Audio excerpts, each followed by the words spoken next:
What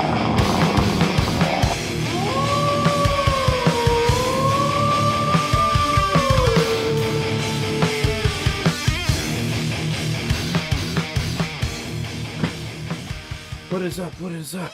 This is Alert Wolf here to bring you another review, and this one is of Hunter x Hunter, episode 64 review, and this one's called Strengthen and Threaten. Hold on, sorry about that. Anyway, so let's get right to it. This episode can be broken down to two things: defense training and the enhancer training. So training, and lastly, the three bomber stuff and the ending. Well, the ending is very small, but so this is what I'm gonna do. I'm gonna break down the first part and then break down the second part. And basically, Gon and Killer were training, obviously. They finished digging tunnels and all this, and now it's time for new training. And it's defensive training. We get glossary terms, and we get 3 terms of 3 new techniques that they're going to learn how to use that's going to strengthen their everyday fighting style. Alright, first is the explanation of the technique that Gon came to on his own. And this one's called Kill. Now, basically, what Kyo does is you focus all your aura, all your nen, into one part of your body for an explosive attack. But this leaves the rest of you vulnerable. Now, this is made by using Zen, Zetsu, Ren, Atsu, and Gyo, which is all the techniques they've learned so far. So there you go. And it's powerful, it's deadly, but again, your body is left vulnerable. Now, how would you protect your body? And here's the defensive technique. We get Ken, which is which is created by Ten and Ren. And what it is it's like a weaker version of Kyo, but for your whole body. So it's a defensive aura stronger than regular, but it's still weaker than Kyo. But you can take hits now. So this is very important. And she trains them how to use it. Gon uses it first, and she does a slow-mo punch home, and it's like being hit with a 1-inch punch, and he was sent flying even though he blocked it. So, then they have to master how to use this. The next is, well, how do you, from a defensive standpoint, how do you attack? Because you can't go right from Ken to Ko, because that would leave you vulnerable. But how do you, if you're fighting an equal opponent, gain the advantage? And basically, when in Ken, if you use Gyo to focus the power, to increase the power to any one spot for attacking, I guess, and it could be used for defense as well. This is called Ryu. So basically, while in the defensive chi state, right, this defensive aura state, you transfer some of the energy from your defense to an attack, but not all of it. Because if you transferred all of it, it'd become Kyo, and then that leaves you vulnerable. That's the original problem. So you transfer some of it, and therefore increasing your attack power. It weakens your defense power, but you flip-flop. So she explains it that they're like 50-50, and then defense and offense right now, and that's how it does it. That's how it works. So she has them spar at super slow-mo speeds, and figures in about 2 months they'll be able to fight at full speed using this technique, and I think they do it in 2 weeks. Now, throughout the episode, she does her quick test to see if they're paying attention, with the number and all that. And they keep getting tied, but finally, Gon and Killer don't like a tie. They want to settle a tie. One of them needs to do 10,000 push-ups. So they play rock, paper, scissors. And then I think Gon wins. And you know what? Someone I forget their name now. Now that this reminds me, someone mentioned we're gonna get into the rock paper scissors part of this. That becomes more important later on about the rock paper scissors tournament. Somebody had mentioned me to this in a comment. I'm sorry that I forget your name, but probably either add you as an annotation or put your if I could find your comment, put your name scrolling down. But basically, this is because she explains to them that rock paper scissors comes from the evil fist, and she explains how the evil fist works. And it was the original fighting technique, and it's paper, and the fingers are like scissors, and this is a rock when you attack. So palm strike, like little vital point strike, and then a punch. They delivered different types of damage, and this was called the evil fist.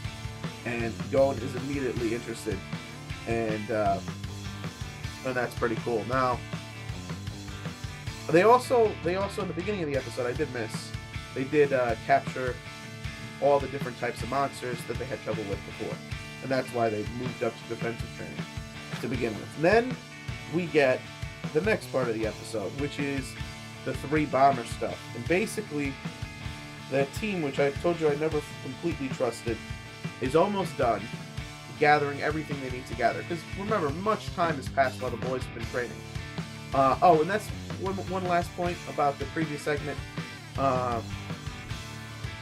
Biscuit realizes that one of the reasons, or probably the main reason, for the game was to train Gon. Like, that's the reason why his father made the game. It must have been one of the reasons, because it's perfect for training the boys.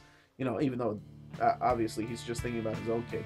But and that's probably correct. But all right. So anyway, those guys are almost done. Their little alliance. They say that they need only a few cards left, and the other alliance, their competitors, they also only need the same few cards. And so there's probably going to be a showdown. And this is when Gen Thuryu, there we go. Gen Thuryu says, can I say something? He's the blonde douche with the glasses, the one I didn't trust. I didn't trust any of them. And he's like, I'm the bomber. They're like, what? And he's like, yeah, I have the ability to blow you up. And somebody jumped up from behind, he blew part of him up. He's like, just by touch. And he explains his whole abilities. And basically what happens is, by touch, he could make explosions, but he could also plant bombs. And so the way it works is, if he touches you while saying bomber, you get a bomb on you. And in this case, it's a time bomb. And he put it on everybody. Everybody's thinking back, yeah, this douchebag did touch us and say bomber and warned us about the bombers and whatnot. And the way to take it off is, you have to tag him. It's like a game of tag. If you can tag him, I think say the same thing. I caught the bomber or something. The bomb gets released. And the reason why he's saying this is it's part of his condition. So he must have a rule. That's his rule. He has to tell people about how his powers work. Okay, basically he says, I want all your shit. I'm going to be outside of the game. I want all your shit or you're going to die. You have, X amount of time to decide. And that's what happens. So he teleports out of the game. They're all talking. Now, I'm going to say this is you know what? I'll keep going before I say this comment. So, they can't decide for shit, but the leader is like, oh, we should live, guys. We should give in to the demands. And again, I don't trust that dude. Even though everybody has a bomb on him, I don't trust that dude. So, then one of the dudes one of the characters we know that came in with Gon and Killua, Muppet Head, I believe his name is Puta. Yeah. Puta. Yeah, whatever. Muppet. So, Mr. Muppet leaves the game. He's like, I'm surprised to see you here alone. It turns out he wasn't alone. And there are actually 3 bombers. Now, the funny thing to me is, you would think the server room that has all the portals to the game would be under tighter scrutiny. and would have like 24-hour protection or something. But so far, they've just been free to come and go as they choose, which I find weird. But whatever. So, and then we learn an interesting thing. Puta's trying to say that these idiots can't decide. They sent me out here just for medicine. He's like, blah, blah, blah, I'm not giving you guys medicine. He goes, listen, you know, if they don't come to the decision, they die and you don't get anything. It's a stalemate right now. Why don't I go back there? And he's trying to make a deal for himself. This pisses off this dude. He grabs him by the neck and he's like, or by the mouth. He's like, but if you kill me, by the neck. He's like, but if you kill me, meaning, and he kills him anyway, meaning he couldn't take his ring. But he's like, no, once you're outside of the game, I can take your ring from you. So there you go. And we kind of, and that's new. So when outside the game properties, you can steal a ring from somebody, even if at the point of death. So, and then the dude comes, one of the dudes goes back, one of the bombers says there are actually 3 bombers, and he explains, he had put his head in a baggie and throws it at them, and he explains to them that, listen, you guys better come through, but there's actually 3 bombers, and only with the 3 of us together, and we put our thumbs together, can the alternate, and say the magic word, can the bombs be released alternately. So, haha, give me a freaking exit card. They're like, no way. And then that's why he explains it. So he gets the exit card, and he bounces out, and he punches them in the face. Yeah, you should have done it sooner. And that's that segment. And the last little thing is how the episode ends. The Phantom Troop is now outside of the game, on a boat, going into the island. So they exited the game, they got a boat, and now they're going in. And so they're invading. Because I guess they're trying to find the place in real life. Because they're the only ones to do this that is real so far, that we know. And that's interesting stuff. I mean, I can't wait to see the Phantom Troop really get involved in the arc. Actually, I cannot wait until they're done with their training, man. Because when they're done with the training, shit's about to hit the fan. You have the Phantom Troop, you got the bombers, and I think the bomber works with the other group, to be honest with you. And people are about to clear the game, and you have the Phantom Troop. So I can't wait to see what's going on next. Now the next episode is called Evil Fist and Rock Paper Scissors. So we're gonna get more into this Rock Paper Scissors Evil Fist thing, and that's gonna be cool. Now, all in all, again, all of these episodes so far have been training setup episodes, and that's fine because we're at the beginning of the arc where these characters need to bulk up to face the problems that are going to go down probably at the end of the arc, obviously. But again, all of these episodes so far have been fun, and we've been getting useful knowledge. In this one, we understood more about how to use Nen, and we got glossary terms, and that's the first half of the episode. But the second half of the episode, the plot progressed, and we started seeing interesting things in motion. So I'm going to give this episode, again, it was fun. I enjoyed the progression, so I'm going to give it a 3.5 out of 5. So I thought it was a very good episode. It wasn't great or amazing, spectacular or anything.